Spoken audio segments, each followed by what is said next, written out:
প্রিয় বন্ধুরা, কেমন আছো সবাই? আশা করছি সবাই ভালোই আছো। বন্ধুরা, আজকে আমার জীবনের বাস্তব সত্যি একটি ঘটনা তোমাদের সাথে শেয়ার করব। ঘটনাটি পুরো শুনলে তোমাদের জল বের হয়ে যাবে, তাই ভিডিওটি না টেনে সম্পূর্ণ দেখতে থাকো। চলো তাহলে বেশি কথা না বলে শুরু করা যাক। বন্ধুরা, আমার নাম শ্যামল। আমার বয়স যখন 15 বছর, তখন আমার মালিক ম্যাডাম আমাকে নিয়ে যান এবং আমাকে দিয়ে 300 টাকার বিনিময়ে ম্যাডাম তার পিঠে মালিশ করাতেন। আমি 300 টাকা পেয়েই অনেক খুশি হয়ে যেতাম এবং ম্যাডামের পিঠে মেসেজ করে দিতাম। কিন্তু হঠাৎ একদিন ম্যাডাম বললেন, শ্যামল বাবা, রুমের লাইটটা নিভিয়ে দাও। আমি তার কথা মতোই লাইট নিভিয়ে দিলাম এবং আমি জ্ঞান হারিয়ে ফেললাম। যখন নাকি ম্যাডাম আমাকে, আমি যেই বয়সের মধ্য দিয়ে যাচ্ছি, এই সময়টা খুবই খারাপ সময় একটি ছেলের জন্য, কারণ তাদের মনোযোগ তাদের সামনে উপস্থিত থাকা মহিলাদের উপর পড়ে। এমন অবস্থায় কারো কোমর মালিশ করা আমার জন্য খুবই কষ্টকর। যখন ম্যাডাম আমাকে তার কোমর মালিশ করে দিতে বললেন, তখন কিছুক্ষণ অবাক হয়ে তার দিকে তাকিয়ে রইলাম। এটা আমি কিভাবে করব? এটা খুবই লজ্জার বিষয়, কিন্তু আমার বাবা বলেছিলেন, ম্যাডামের কোনো কথায় না করবি না। তিনি খুবই দয়ালুবান মহিলা। তুই যদি তার মনে জায়গা করে নিতে পারিস, তাহলে তোকে তোর বেতনের চেয়েও অধিক টাকা দিবেন। হ্যাঁ, তিনি তো বেতন ছাড়াই প্রতিদিন আমাকে 300 টাকা দিবেন বলেছেন এবং দিয়েছেনও, এবং এই বাড়তি টাকা পেয়ে আমি খুব খুশি হয়েছিলাম। কিন্তু তিনি যখন তার কোমরে তেল দিয়ে আমাকে মালিশ করে দিতে বললেন, তখন আমি হতভম্ব হয়ে গেলাম। তিনি কিভাবে একটা এই বয়সী ছেলেকে দিয়ে তার কোমর মালিশ করাতে পারেন? আমি কিছু বলে উঠতে পারলাম না, কিন্তু খুব নার্ভাস ছিলাম। তিনি আমাকে তার রুমে নিয়ে গেলেন, তারপর বিছানায় শুয়ে পড়লেন এবং তারপর বললেন, কি ব্যাপার বাবু, দাঁড়িয়ে আছো কেন? তেল মালিশ শুরু করো। এরপর আমি যখন তার কোমর থেকে কাপড়টা তুলে দিলাম, তখন আমার চোখ দুটো ছানা বড়া হয়ে গেল। এরপর তিনি আমাকে যে তেল দিয়েছিলেন, সেই তেল আমার হাতে জড়িয়ে নিয়ে চোখ বুজে তার কোমরে মালিশ শুরু করলাম। আমার একমাত্র উদ্দেশ্য ছিল ম্যাডাম আমাকে যে কাজ দিয়েছে সেই কাজ পুরোপুরি মনোযোগ দিয়ে করা। আমি একবারের জন্য তার কোমরের দিকে তাকিয়ে দেখিনি। আমি শুধু চোখ নামিয়ে মেসেজ করেছিলাম। আমার মনে আছে যে আমি প্রথম যখন এখানে কাজ শুরু করি, প্রথম দিকে কাজ শুরু করার সময় আমি যখন ম্যাডামের ঘরে প্রবেশ করলাম, তখন ম্যাডামকে কিছুটা অন্যরকম লাগছিল। আমি তার চেহারায় অদ্ভুত পরিবর্তন লক্ষ্য করলাম। তিনি ঘেমে ভিজে যাচ্ছিলেন। আমি ঠিক জানি না যে তার কি হয়েছিল। আমাকে দেখার পরই সে হঠাৎ সোজা হয়ে আমার দিক থেকে অন্যদিকে ঘুরে তাকালো। আমি কিছুটা অবাক হয়ে ম্যাডামের দিকে তাকিয়েছিলাম। আমার মনে হলো ম্যাডামের শরীর ভালো না। আমি সবসময় নীরবে ম্যাডামের সেবা করে যেতাম, কিন্তু আজ কিছুটা দ্বিধা নিয়ে ম্যাডামকে জিজ্ঞাসা করলাম, ম্যাডাম আপনি ঠিক আছেন তো? আপনাকে আজ অন্যরকম লাগছে। আমি আমার ম্যাডামকে সবসময় সম্মান করতাম এবং আমি সবসময় তাকে নিয়ে চিন্তিত থাকতাম, কারণ তিনি শুধু আমার ম্যাডাম ছিলেন না, উনি ছিলেন আমার খুব ভালো একজন অভিভাবক। তিনি আমার ছোটবেলা থেকেই আমাকে সাহায্য করে আসছেন এবং আমার দুঃখী জীবনকে সুখী করে তোলার চেষ্টায় রয়েছেন। আমি অনেক কষ্টে ছিলাম, কিন্তু তার দেওয়া টাকা পয়সা আমার জীবন বদলে দেয় এবং আমার বাড়ির অবস্থার পরিবর্তন হয়। যাই হোক বন্ধুরা, আমার প্রশ্নের উত্তরে ম্যাডাম হালকা মাথা নেড়ে উত্তর দেন যে না, সবকিছু ঠিকঠাক আছে, আমি ঠিক আছি। কিন্তু তার চোখে মুখে স্পষ্ট ছিল যে তিনি কিছু লোক আছেন এবং তিনি খুব টেনশনে আছেন। আমি কয়েক মাস ধরেই তার বাড়িতে কাজ করছি। আজকে প্রথমবার যখন তিনি আমাকে মেসেজ করতে বলেছিলেন, আমি খুব ভয় পেয়ে গিয়েছিলাম, কারণ পুরো বাড়িতে তিনি একাই থাকতেন, না তার স্বামী না তার সন্তান। কথাটা শুনে প্রথমে আমি চুপ হয়ে গেলাম, কিন্তু আমি মালিশ করলাম, সারাক্ষণ হাত কাঁপছিল। আমি ভেবেছিলাম ম্যাডাম হয়তো একদিনের জন্য এই কাজটি আমাকে দিয়ে করাবেন, কিন্তু এখন তো তিনি প্রতিদিনই আমাকে দিয়ে এই কাজ করাচ্ছেন। আমি ম্যাডামের কোনো কাজেই এতটা ঘৃণা বোধ করি না, কারণ তিনি কোনো উদ্দেশ্য নিয়ে আমাকে দিয়ে কোনো কাজ করাতেন না। কিন্তু যখন আমি একা রুমের মধ্যে তাকে তেল মালিশ করতাম, তখন আমার খুব অস্বস্তি বোধ হতো। একটা জিনিস খুব ভালোভাবে খেয়াল করলাম যে আমি যখন থেকে ম্যাডামকে কোমরে তেল মালিশ করতে শুরু করলাম, তখন থেকেই ম্যাডাম খুব ভালোবাসার নজরে তাকানো শুরু করলেন। ম্যাডাম আগে আমাকে 300 টাকা দিতেন, কিন্তু এখন 500 থেকে 600 মতো টাকা দেন। কিন্তু তার এই ভালোবাসায় আমি বিরক্ত হয়ে পড়েছিলাম। কিন্তু তারপরেও আজও আমি প্রতিদিনের মতোই তেলের কৌটা হাতে নিয়ে কোমর মালিশ করার উদ্দেশ্যে গেলাম। 15 বছর বয়স থেকেই আমি ম্যাডামের কোমর মালিশ করে আসতেছি। এই কাজটি আমাকে খুবই বিব্রত এবং বিরক্ত করত। তাই মাঝে মাঝে আমার ম্যাডামের উপর রাগও হতো, কারণ তিনি আমাকে দিয়ে এই কাজ করাতেন। কিন্তু এসব কাজ করতে আমি বাধ্য ছিলাম, কারণ আমার টাকার দরকার। তাই নির্দ্বিধায় আমি এসব কাজ করে যেতাম। অনেক পরেই আমি বুঝতে পেরেছিলাম যে ম্যাডাম আমাকে দিয়ে এই কাজ কেন করাতেন। যাই হোক, আমি তেল নিয়ে ম্যাডামের বিছানায় বসলাম। ম্যাডাম হঠাৎ আমাকে বলল, বাতি নিভিয়ে দাও। আমি অবাক চোখে ম্যাডামের দিকে তাকালাম। আমার কাছে বিষয়টা গড়বড় মনে হচ্ছিল, কিন্তু ম্যাডামকে কিছু বলতে পারলাম না। আমি বাতি নিভিয়ে দিলাম এবং অন্ধকারে হাতিয়ে হাতিয়ে ম্যাডামের বিছানার কাছে পৌঁছালাম। অন্ধকারে বুঝতে পারলাম ম্যাডাম শুয়ে আছে। আমি ম্যাডামের দিকে হাত বাড়ালে ম্যাডাম আমাকে থামিয়ে দিয়ে আমার হাত ধরে তিনি আমাকে যা বললেন তা শুনে আমি জ্ঞান হারিয়ে ফেললাম। আমার বুক ধুকধুক করতে শুরু করল। আমি আমার জায়গায় চুপচাপ বসে রইলাম। আমার নড়াচড়া করা কঠিন হয়ে পড়ে। আমার ম্যাডামের কথা শুনে আমি কেঁপে উঠেছিলাম। আমি শিলিগুড়ির একটি গ্রামে থাকতাম। আমার পরিবার খুবই গরিব। আমার বয়স যেহেতু 15 বছর, তাই আমার পক্ষে কাজ পাওয়া বা টাকা ইনকাম করা খুব কঠিন ছিল। আমি খুব কষ্ট করে আমার বাবা মাকে আমাদের সংসার চালাতে দেখেছি। তারা খুবই কষ্টে ছিল, কিন্তু আমি তাদেরকে কোনো সাহায্যই করতে পারিনি। আমি তাদেরকে নিয়ে খুবই আবেগী ছিলাম, কিন্তু টাকা ইনকাম করে তাদেরকে কোনোভাবেই সাহায্য করতে পারছিলাম না। লেখাপড়া করা আমার স্বপ্ন ছিল, কিন্তু আমি জানতাম যে লেখাপড়া করার মতো টাকা পয়সা বাবা মার কাছে নেই। আমাদের বাড়িতে 3 বেলা খাওয়াই কষ্ট। তবে আমি যদি আমার স্বপ্নের কথা বলতাম, তাহলে অবশ্যই আমার বাবা মার যত কষ্টই হোক আমাকে লেখাপড়া করাতো। কিন্তু আমি অতটা স্বার্থপর ছিলাম না, তাই নিজের স্বপ্নগুলোকে নিজের বুকেই দাফন করে দিয়েছি। কিন্তু এই জিনিসগুলো আমাকে হতাশ করত এবং উদাসীন রাখত। আর সেই দিনগুলিতেই আমার ম্যাডাম আমার জীবনে এসেছিলেন। ম্যাডাম একজন বয়স্ক মহিলা, একা থাকতেন। তার স্বামী তাকে ডিভোর্স দিয়েছিলেন এবং তার কোনো সন্তান ছিল না। তবে তার অনেক টাকা ছিল এবং আমাদের গ্রামে ওনার অনেক জমি জমা ছিল। ম্যাডামের নিজের জমিতে খুবই গুরুত্বপূর্ণ কিছু কাজ ছিল। তাই আমাদের গ্রামে আসার পর আমাকে দেখে অনেকক্ষণ আমার দিকে তাকিয়ে থেকে জানতে চাইলেন আমি কেন স্কুলে যাই না, কেন পড়ালেখা করি না। আমি দুঃখের সাথে আমাদের পরিবারের কথা বললাম এবং বললাম কেন আমি পড়ালেখা করতে পারছি না।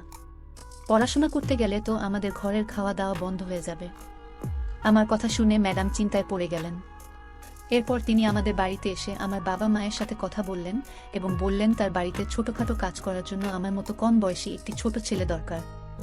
তখনও আমার বাবা মা খুব চিন্তায় ছিলেন যে তাদের আদরের ছোট্ট ছেলেকে কিভাবে তারা কাজে লাগাবে, এবং তারা হয়তো ভেবেছিলেন যে আমি হয়তো তাদেরকে ভুল বুঝব। কিন্তু আমি এগিয়ে গিয়ে তার কথায় রাজি হয়ে গেলাম। আমার কথায় ম্যাডাম খুব খুশি হয়ে গেল। তখন আমি কিছুই জানতাম না, আমি যে মনে করেছিলাম হয়তো ম্যাডাম তার বাড়ির ছোটখাটো কাজ আমাকে দিয়ে করাবেন। যাই হোক, আমি খুশি মনে রাজি হয়ে গেলে আমার বাবা মাও চুপ হয়ে গেল।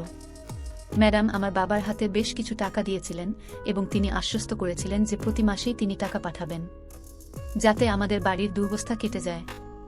মনে মনে আমি খুব খুশি হয়েছিলাম। আমার স্বপ্ন সত্যি হয়েছে, কারণ আমি সব সময় আমার বাবা মাকে সাপোর্ট দিতে চেয়েছিলাম এবং তাদের মুখে হাসি ফোটাতে চেয়েছিলাম। যাই হোক বন্ধুরা, আমি আমার জিনিসপত্র গুছিয়ে ম্যাডামের সাথে চলে এলাম। অনেক সুন্দর একটি বাড়ি ছিল। এত সুন্দর বাড়ি আমি আমার জীবনে প্রথম দেখলাম। ম্যাডাম ওই বাড়িতে থাকার জন্য আমাকে একটা রুম দিয়েছে। রুমটি খুবই ছোট, কিন্তু খুব সাজানো গোছানো ছিল। রুমে খুব দামি দামি জিনিসপত্র ছিল। আমার মনে হচ্ছিল রুমটি আমার জন্যই সাজানো হয়েছে। ম্যাডাম আমাকে ছোটখাটো কাজগুলো বুঝিয়ে দিলেন, যার মধ্যে রয়েছে তার গাড়ি পরিষ্কার করা এবং রাতে তাকে দুধের সাথে জল দেওয়া এবং থালাবাসন পরিষ্কার করা, তার কাপড় চোপড় ধোয়া ইত্যাদি। এই কাজগুলো আমার মতো নিম্ন পরিবারের একটি ছেলের জন্য কঠিন কিছু নয়। ম্যাডামের বাসায় বাহির থেকে রান্না করা খাবার আসত। ম্যাডাম খাওয়ার সাথে আমাকেও সেই খাবারই দিতেন। প্রথম দিনই আমাকে ভালো ভালো জামা কাপড় দেওয়া হয়েছিল এবং সুন্দর এক জোড়া জুতোও কিনে দিয়েছিলেন। ম্যাডামের দয়া এখানেই শেষ হয়নি। আমাকে বলেছিলেন যে আমাকে খুব শীঘ্রই ভালো একটি স্কুলে ভর্তি করাবেন, যাতে আমি আমার পড়ালেখা চালিয়ে যেতে পারি। ম্যাডামের মুখে এই কথা শুনে আমি অনেক খুশি হয়ে গিয়েছিলাম। কিন্তু সন্ধ্যা নামার সাথেই তিনি আমাকে তার ঘরে ডেকে একটি সুগন্ধযুক্ত বোতল ধরিয়ে দিয়ে বলল, আমার গায়ে এটা মেসেজ করো। আমি মাথা নেড়ে সাই দিয়ে তেল এনে তাড়াতাড়ি ম্যাডামের পাশে গিয়ে বসলাম। আমি ভেবেছিলাম হয়তো তার পা আমাকে মেসেজ করে দিতে বলবে, এবং এতে আমি খুশিই ছিলাম। কিন্তু কিছুক্ষণ মালিশ করার পর ম্যাডাম আমাকে থামিয়ে দিয়ে বলল কোমরের মেসেজ করে দিতে। আমার খুব লজ্জা লাগছিল, কিন্তু কোনো মতে ম্যাডামের কোমরে মেসেজ করে দিলাম। তারপর ওখান থেকে উঠে আমি আমার রুমে চলে গেলাম। আমি ভাবলাম আজকে মনে হয় ম্যাডাম বেশি ক্লান্ত, যার কারণে আমাকে দিয়ে আজকে কোমর মেসেজ করিয়েছে। এরপর থেকে হয়তো আর করাবে না। কিন্তু আমার ধারণা সম্পূর্ণ ভুল ছিল। আমি খুবই দুরন্ত ছিলাম, তাই সব কাজ তাড়াতাড়ি করে ফেলতাম। কিন্তু পরের দিনরাত হলে আবারও ম্যাডাম আমাকে ডেকে নিয়ে তেলের বোতল ধরিয়ে দিলেন। আমার মনটা খুবই খারাপ হয়ে গেল, কারণ আজকেও আমার ম্যাডামের কোমর মালিশ করে দিতে হবে। পা পর্যন্ত ঠিক ছিল, কিন্তু ম্যাডাম আমাকে দিয়ে যেখানে মালিশ করাতেন সেটা আমার জন্য খুবই অস্বস্তিকর ছিল। আজও আমি কোনো রকমে ম্যাডামকে মালিশ করে তার দিকে তাকালাম। দেখলাম তিনি শান্তিতে ঘুমাচ্ছিলেন। আমি ঠিক বুঝতে পারলাম না যে তিনি এতে কি সুখ পান। ম্যাডামের কাজকর্মে আমাকে খুব অবাক করছিল। 3 দিন পরেই ম্যাডাম আমাকে ভালো একটি স্কুলে ভর্তি করিয়ে দিয়েছেন। আমি আমার ম্যাডামের জন্য পাগল ছিলাম, কিন্তু ম্যাডামের কোমর মেসেজ করা আমার একদমই ভালো লাগতো না। ম্যাডাম এটা রুটিনে পরিণত করেছিলেন। তিনি প্রতিদিনই আমাকে দিয়ে এই কাজ করাতেন। সে ছিল আমার মালিক, তাই আমি তার কোনো হুকুমই অমান্য করতাম না। চুপচাপ সব আদেশ মেনে চলতাম। আমি মালিশ করতে থাকলাম। ম্যাডাম অবশ্য আমার দিকে তাকিয়ে বুঝতে পারত যে এই কাজে আমি খুবই বিরক্ত ফিল করি, আর সেই জন্যেই তিনি আমাকে বেতন বাদেও প্রতিদিন 500 থেকে 600 টাকা করে দিত। এবং আমিও কোনো কিছু না বলে শুধু টাকার জন্য কাজগুলো করে যেতে লাগলাম। এইভাবে করে ম্যাডামের সাথে ওই বাড়িতে আমি অনেক দিন ছিলাম, এবং এখন আমি এসব কাজে খুবই অভিজ্ঞ হয়ে গিয়েছি। আমার ম্যাডামের খুবই ভালো একটি অভ্যাস ছিল, সেটা হলো সে আমাকে না জানিয়ে আমার বেতনের টাকা আমার বাবা মাকে পাঠিয়ে দিত। যে টাকা পেয়ে আমার পরিবারের সচ্ছলতা এসেছে। আমিও খুব যুদ্ধ করে পড়ালেখা চালিয়ে যাচ্ছিলাম, যাতে করে ম্যাডামের মতো মহিলাদের বাসায় থেকে তাদের ইচ্ছা পূরণ করতে না হয়। হঠাৎ একদিন প্রতিদিনের মতোই আমি ম্যাডামকে মেসেজ করে দিচ্ছিলাম, তখন মেসেজ করা অবস্থায় ম্যাডাম আমার দিকে একভাবে তাকিয়ে রইলেন।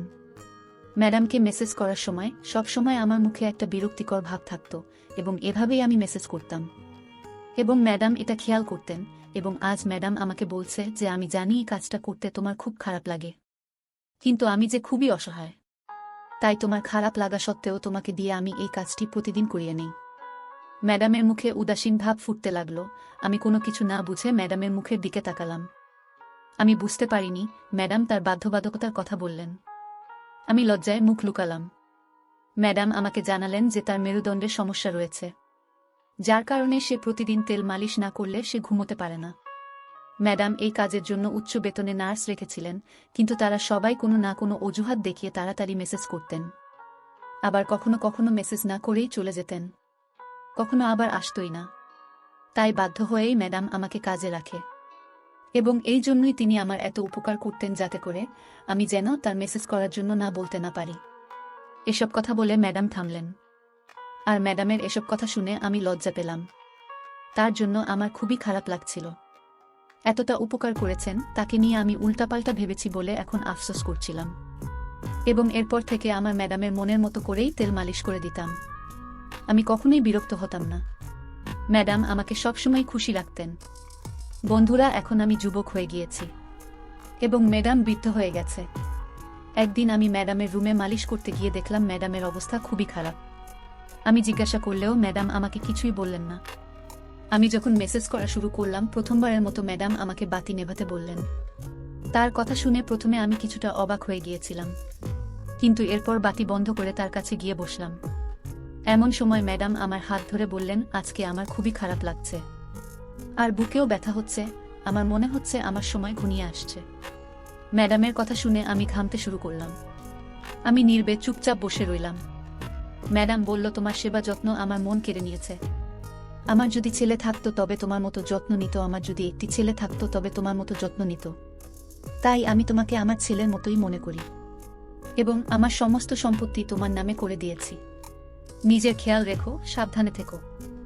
এই কথা বলেই ম্যাডাম চুপ হয়ে গেল। আমি তাড়াতাড়ি করে উঠে বাতি জ্বালিয়ে কাজের মাসিকে ডেকে ডাক্তারকে ডাকতে বললাম। ম্যাডাম একেবারে নিথর হয়ে রয়েছেন। ডাক্তার অনেকগুলো চেক আপ করে বললেন যে তিনি এই পৃথিবীতে আর নেই। আমি কোনো কিছু না বুঝতে পেরে পাগলের মতো কাঁদতে শুরু করলাম। ম্যাডাম সত্যিই আমাকে অনেক ভালোবাসতেন, যেটা আমি আগে বুঝতে পারিনি। পরের দিনই উকিল এসে সমস্ত সম্পত্তি আমাকে বুঝিয়ে দিয়েছিলেন। এখন আমি অনেক বড়লোক হয়ে গিয়েছি। আমার পরিবারের এসেছে সচ্ছলতা। এখন আমি বাবা মা ভাই বোনদেরকে নিয়ে একসাথে ম্যাডামের বাড়িতেই থাকি। বন্ধুরা, এরকম আরও দুর্দান্ত ঘটনা পেতে অবশ্যই আমার চ্যানেলটি সাবস্ক্রাইব করে আমার সঙ্গেই থাকুন। ধন্যবাদ।